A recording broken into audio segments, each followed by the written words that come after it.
जय श्री गणेश, जय श्री हरि, हर हर महादेव।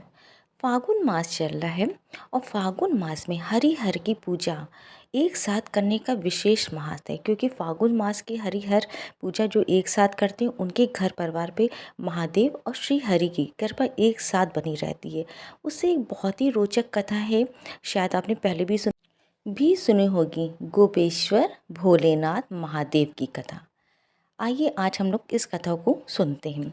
अगर इससे पहले आप चैनल पर पहली बार आए हो तो प्लीज़ मेरे चैनल को सब्सक्राइब कर दीजिए और वीडियो को ज़्यादा से ज़्यादा शेयर करके लाइक और कमेंट में हर हर महादेव और जय श्री हरि लिखिए।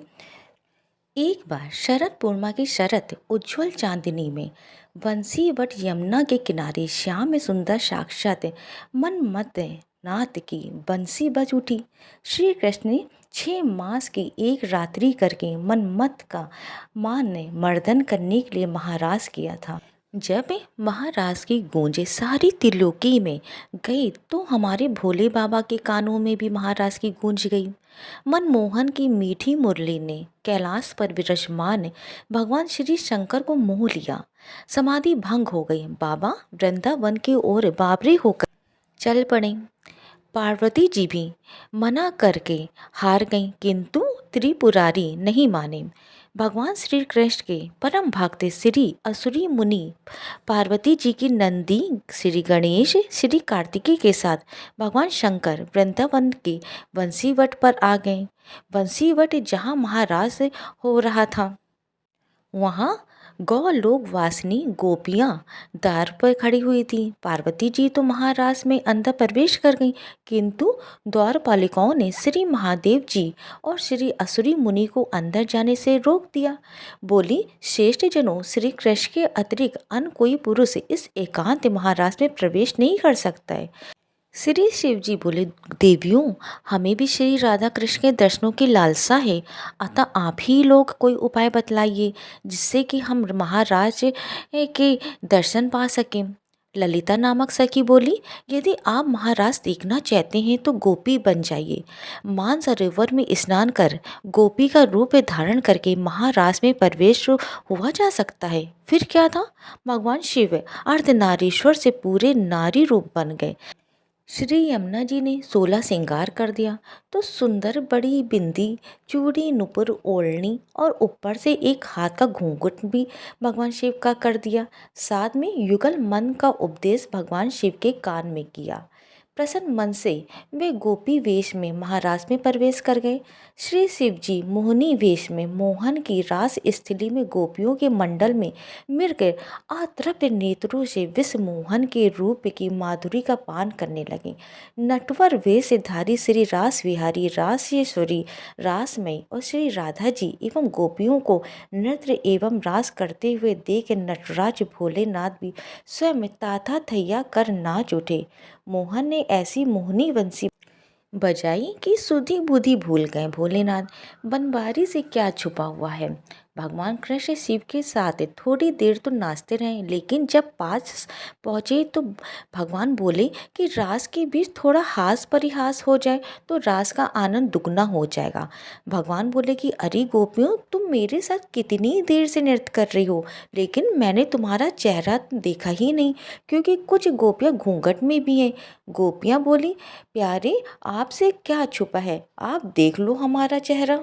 लेकिन जब भगवान शंकर ने सुना तो भगवान शंकर बोली कि ये कन्हैया को रास के बीच क्या सूझा, अच्छा भला राज चल रहा था, मुख देखने की क्या ज़रूरत थी।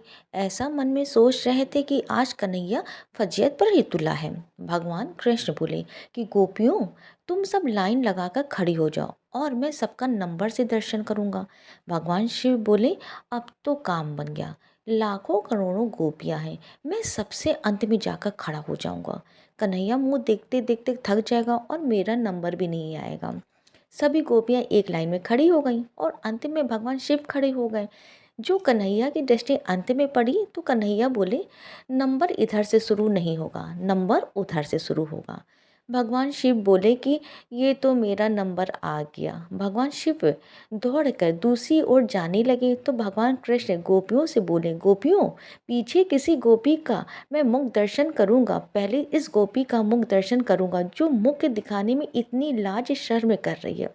इतना कह के भगवान शिव दौड़े और दौड़ के भगवान शिव को पकड़ लिया और घूंघट ऊपर किया और कहा, आओ गोपेश्वर आओ, आपकी जय हो, बोलिए गोपेश्वर महादेव की जय, शंकर भगवान की जय। श्री राधा आदि श्री गोपेश्वर महादेव की मोहनी गोपी के रूप को देखकर आश्चर्य में पड़ गई। तब श्री कृष्ण ने कहा, राधे, ये कोई गोपी नहीं है, ये साक्षात भगवान शंकर है, हमारे महाराज के दर्शन के लिए आए हैं, इन्होंने गोपी का रूप धारण किया है।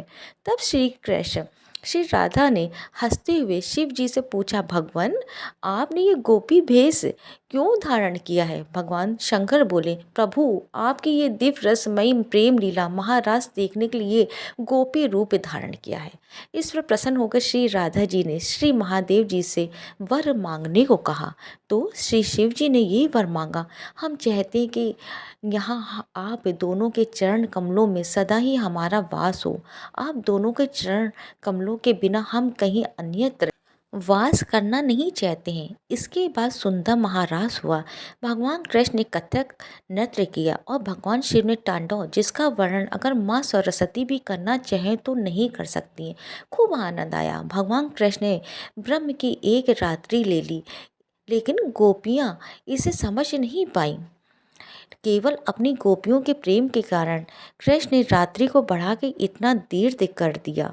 गोपियों ने एक रात कृष्ण के साथ अपने प्राण प्रिय पति के रूप में बिताई है, लेकिन ये कोई साधारण रात नहीं थी, ब्रह्म की रात्रि थी, लाखों वर्ष तक चलती रही। आज भी वृंदावन में निधि वन में प्रतिदिन भगवान कृष्ण रास करते हैं। कृष्ण के लिए सब कुछ करना संभव है क्योंकि वो भगवान है। इस प्रकार भगवान ने महारास लीला को किया है।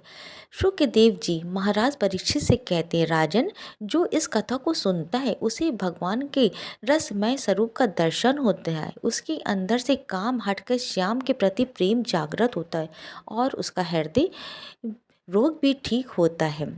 रास पंच अध्याय का आखिरी श्लोक इस बात की पुष्टि भी करता है। भगवान श्री कृष्ण ने तथास्तु कह के कालिंदी के निकट निकुंज के पास वंशी वट के सम्मुख के भगवान श्री महादेव जी को श्री गोपेश्वर महादेव जी के नाम से स्थापित कर विराजमान कर दिया। श्री राधा कृष्ण और गोपी गोपियों ने उनकी पूजा की और कहा कि वृंदावन की यात्रा तभी पूर्ण होगी जब व्यक्ति आपके दर्शन कर लेगा। आपके दर्शन किए बिना यात्रा अधूरी रहेगी। भगवान शंकर वृंदावन में आज भी गोपेश्वर महादेव के रूप में विराजमान है और भक्तों को अपने दिव्य गोपी वेश में दर्शन दे रहे हैं। गर्भगृह के बाहर पार्वती जी, श्री गणेश, श्री नंदी विराजमान है। आज भी संध्या के समय भगवान का गोपेश वेश में दिव्य श्रृंगार होता है। हर हर महादेव। आपको ये भगवान की अद्भुत लीला कैसी लगी, महारास कैसी लगी? ईश्वर से प्रार्थना है जो भी कथा सुन रहा है और पढ़ रहा है, ईश्वर उसके जीवन में जीवन भर रास और अद्भुत लीलाएं करते रहें और सुख शांति समृद्धि का आशीर्वाद बना रहे। हर हर महादेव। जय श्री हरि, जय श्री हरि।